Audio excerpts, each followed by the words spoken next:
Welcome to Mainland Television Regional News. I'm Graham O'Brien, and in today's news, Police and Public form alliance, Nelson man's murderer charged, innovative Women's Day event planned, and more.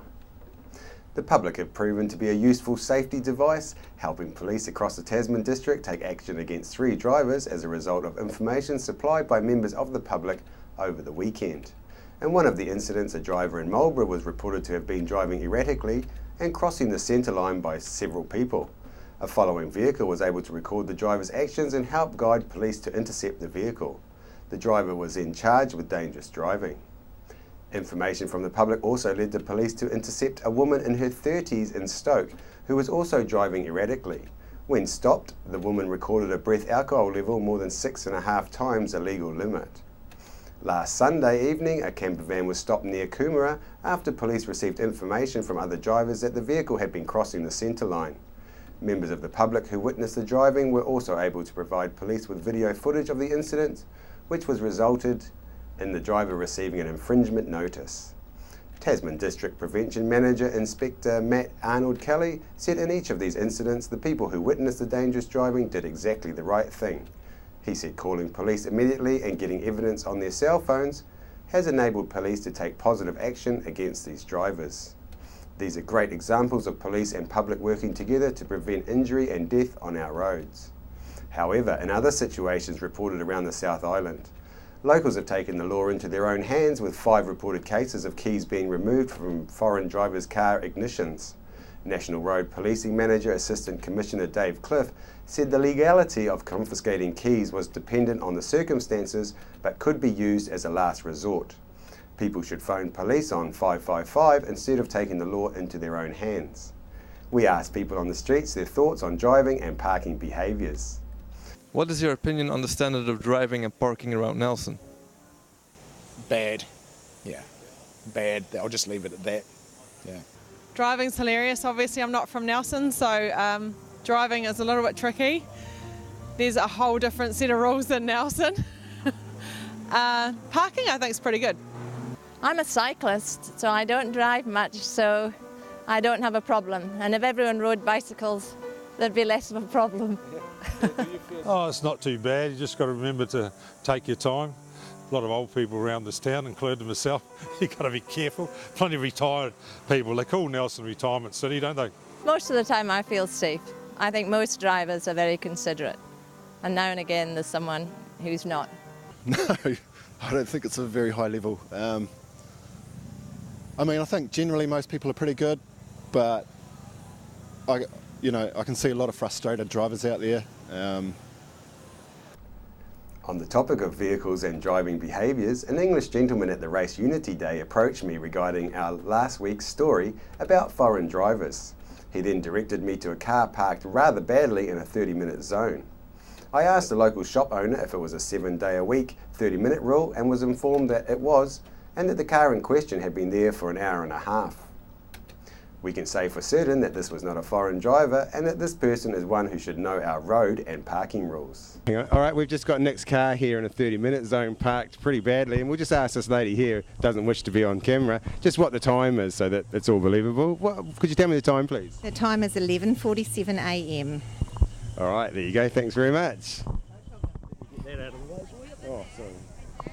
How are we going for you haven't got a time, what's the time? It is 12:28. 12:28, says the Mayor. International Women's Day has been observed from the early 1900s. However, since 2007, the day has gained considerable momentum due to greater media attention, social networking and corporate support. It is now celebrated via wide-scale activity in almost every country, and many world leaders support the day with their official statements. And this year in Nelson, International Women's Day has been recognised in various ways. Chrissy Small spoke with a woman on a mission, Janice James, about what she has on the agenda for women in Nelson. I'm here at the Trafalgar Street Hall with Janice James. We're talking International Women's Day, which is coming up. Janice is organising an event. What's it called? When is it? Where is it? And what's happening? It's called Her Story, which is Her Story, History, Our Story. It's happening on 7 p.m. Sunday, March 8th, which is International Women's Day, the exact day. And Women's Day has a theme, and this year it's making things happen. So this year I'm making things happen, and I'm putting out my work, which has been decades of research and writing about women's issues. Her story is about learning or bringing out the missing half of human history, which is the female half. And it's going to be an hour-long talk and video presentation, and you can't deal with this amount of stuff in 1 hour. So I'm just going to be bringing out the highlights, or what I consider the highlights of her story, the history of the feminine, how it coming into history and how it got moved to the side. And then coming into the present time, how we can, with the knowledge that we've got, make some changes. People talk about the divine feminine, but what is that? People talk about the goddess. What does she symbolize? What does she represent? These are the things that we're going to be talking about. What is a woman's body? Why is it? How is it being changed over the years, and that kind of thing. So there's a lot of going into this, obviously. The years of research, Janice? Decades of research. Right. Yes. Okay. So is this the first time you've been able to present your work? Yes, this will be the first time that I've presented this in the public domain.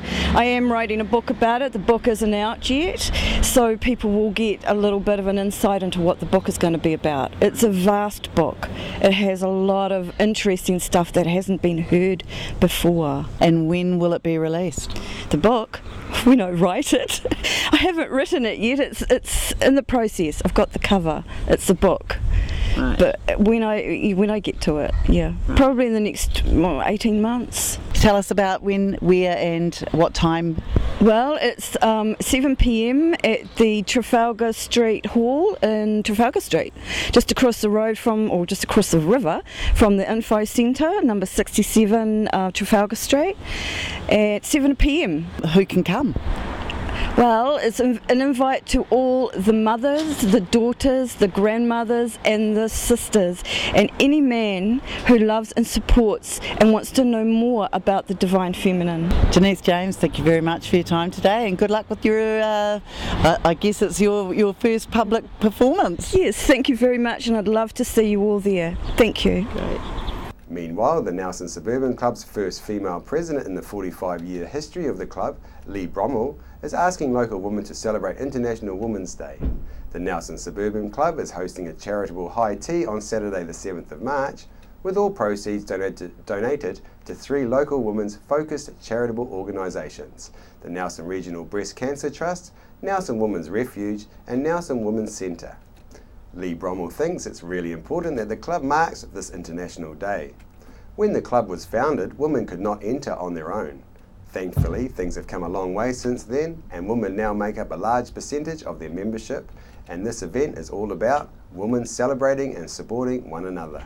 It was a usual busy afternoon last Saturday in Mapua when a group of people found the remains of a big fish, along with what appeared to be a bag of bait at the Mapua Wharf foreshore. The remains of the fish were washed into the sea in the tide near the popular swimming spot next to the pontoon attached to Mapua Wharf. Unfortunately, the thoughtless actions of whoever left the fish remains created what could have been a possible serious situation for swimmers after attracting large stingrays in and around the wharf swimming area.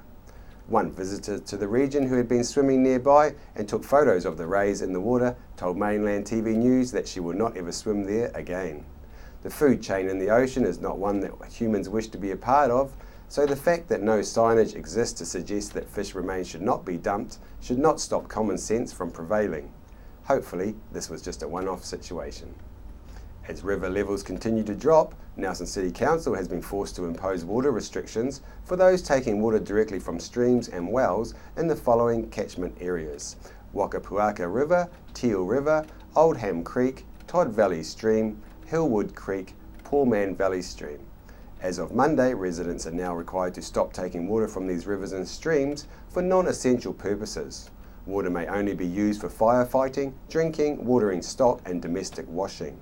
These restrictions do not apply to those on council reticulated supply, and water levels in the Maitai Dam, Maitai and Roding rivers are currently adequate.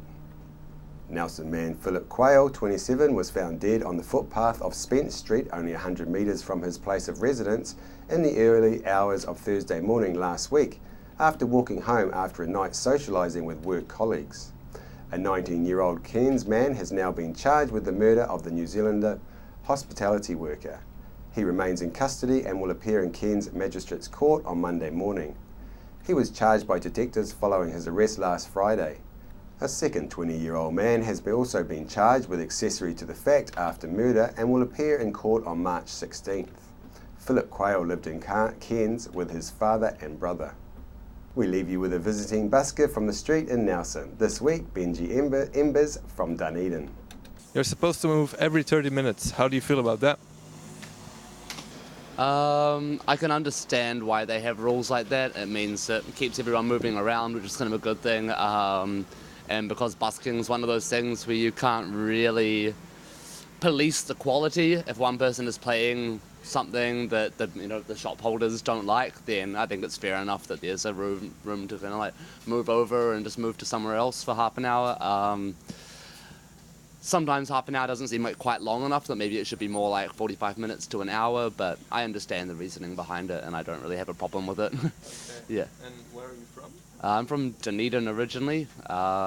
Spent the last kind of 5 years living in Wellington, and now just travelling around at the moment. Bit of a snail at the moment, don't really have a home. How would you call the style of music you're playing? This is called lap tap. From what I've heard on the airwaves and on the internet. Some people call it ear tap as well, but I think lap tap is the main kind of style, or like some people just call it kind of percussive harmonic tuning stuff, but yeah, I think lap tap is the official name. Could you play us your favorite song? That probably will. Oh, this already is my favorite tune, so I will Okay.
After the break, we'll bring you the latest weather update and some events and happenings coming up from around the region.